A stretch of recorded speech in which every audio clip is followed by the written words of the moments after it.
On the Double Eagle Golf Podcast at MichiganGolfScene.com. With me, I have PGA professional at Oakhurst Country Club, George Bowman. George, it's always an exciting time at Oakhurst. What's been going on in 2022? No rain, thank God. A lot of golf. It's been super exciting. We've had a lot of events. We have our Senior Club Championship going on right now. Round 2, final round. Women's member yesterday, and just we've been rocking. It's been a great year. I don't know if we can totally attribute this to COVID, but I think just golf has a great buzz right now, and everybody's fired up to play. Yeah, I can't blame you, for saying that. You think COVID just kind of took a market that was kind of, I wouldn't say dormant, but it was flat in golf, and all of a sudden people realized the outdoors have been taken from me. I got to get out and play, and it's never stopped.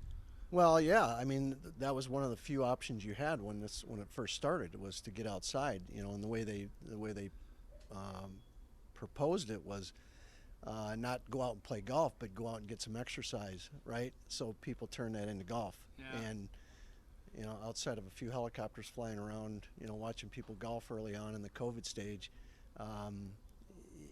you're right. It brought, I don't know if it was dormant, but it reinvigorated a lot of people, and it gave them something to do outside. We couldn't boat, we couldn't do anything, but for some reason we could play golf, and that was huge for our business. I think it's tapering off a little bit just because people are going back to the office. So we're seeing that on our tee sheets here. So it's kind of going back to normal a bit, but it's still, the buzz is great, and people are really excited, and we got a lot of new golfers to the game. I mean, we're full here at Oakhurst membership-wise. Might have one left to sell.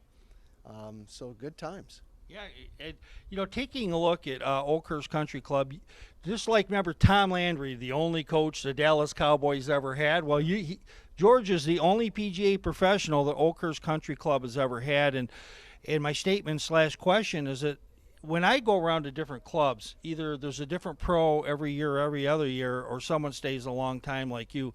How do you attribute that? Why are you still here all these years later? I wouldn't trade Oakhurst for anything. First and foremost, the membership here is great. The ownership, the management is great. Our network within the Club Corp organization, invited clubs now, is great. It's great for the membership. And again, it goes back to the people and just quality of life. I've had other opportunities. I wouldn't trade it for anything. And but the guys who are staying at their jobs, I mean, these jobs are getting few and far between, and there's less people getting into our business. So we're all kind of hunkering in and just kind of protecting what we have, and working as hard as we can, and there's really no other option. There's our PGA program there's less attendees in the PGM programs. I don't know why that's the case, because it's a great business, but with so much money in the market right now, and you could work some other positions and make really good money now, with less hours. That's probably has something to do with why we're looking for people in our business. So I don't know.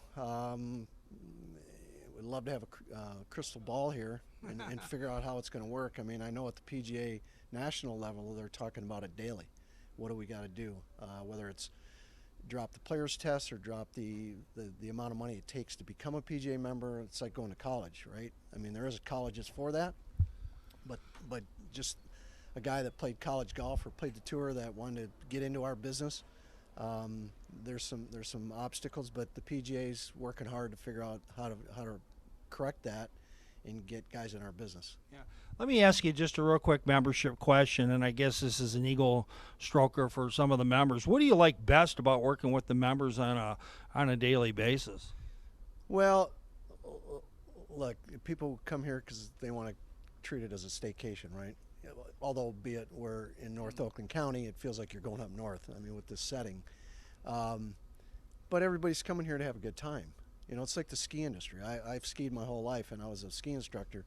And every time I go skiing, everybody's in a great mood, right? So, the culture here at Oakhurst has always been, from first and foremost with our first owner, was you're coming here to have a good time. Leave your troubles, your problems at home. Come here, play golf, have a cocktail, or a Coke or something, and have a good meal and head back home. And that's the culture we've had here from day one, and people can see it, and that's why we're full, and the buzz is good. So, again, I love this membership. They're family to me. I've been here for 24 years, going on 25 next year, God willing, and so it's these people are family. It's family to me. We've had some great relationships.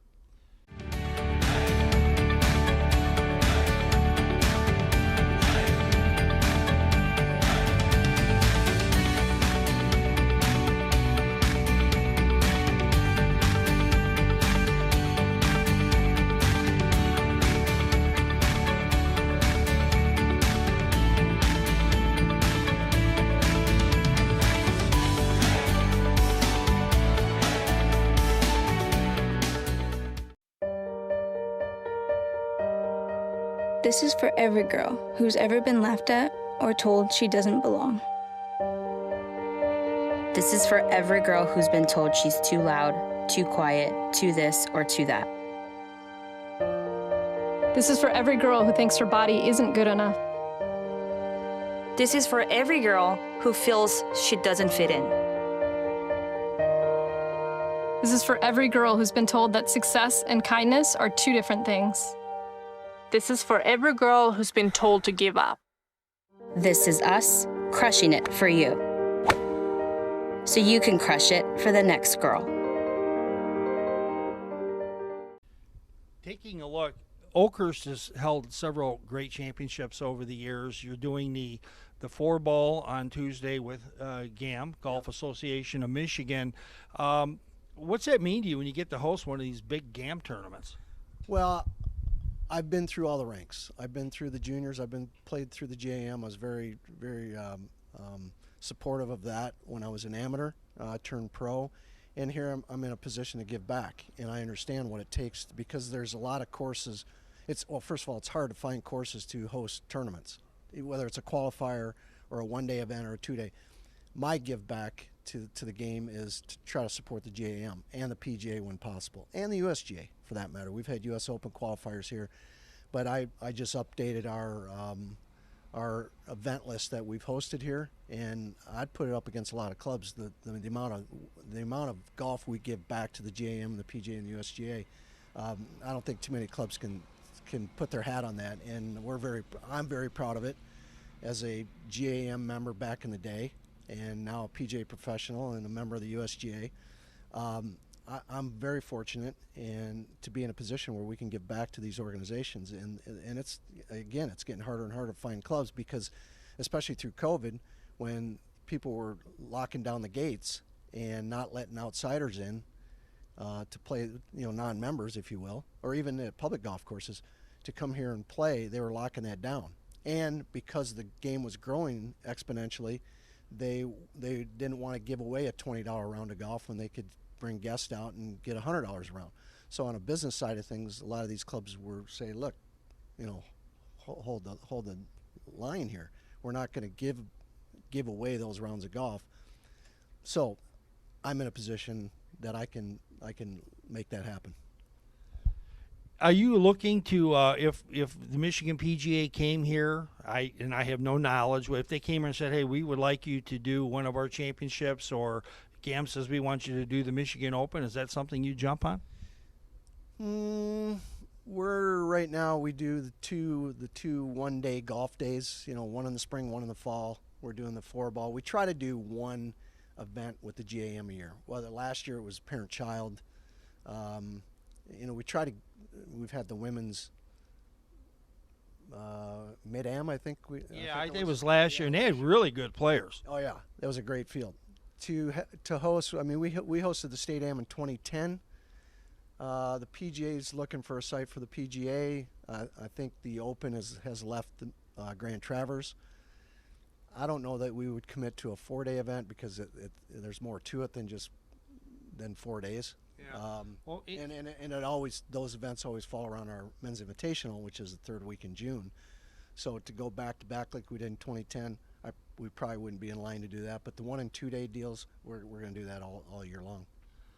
That's going to conclude our first podcast. When George comes back on our next one, we're going to ask him some other questions about being being a Arthur Hills course and some other different things, and which is obviously a very special thing. So, George, I want to thank him for coming out, and when we see you next time, I tell you what, George he's got his fingers in a lot of pots. We're going to try to get in there just a little bit. Thanks a lot, everybody, as you are watching the Double Eagle Golf Podcast with Roy J. Akers and George Bowman. Thank you.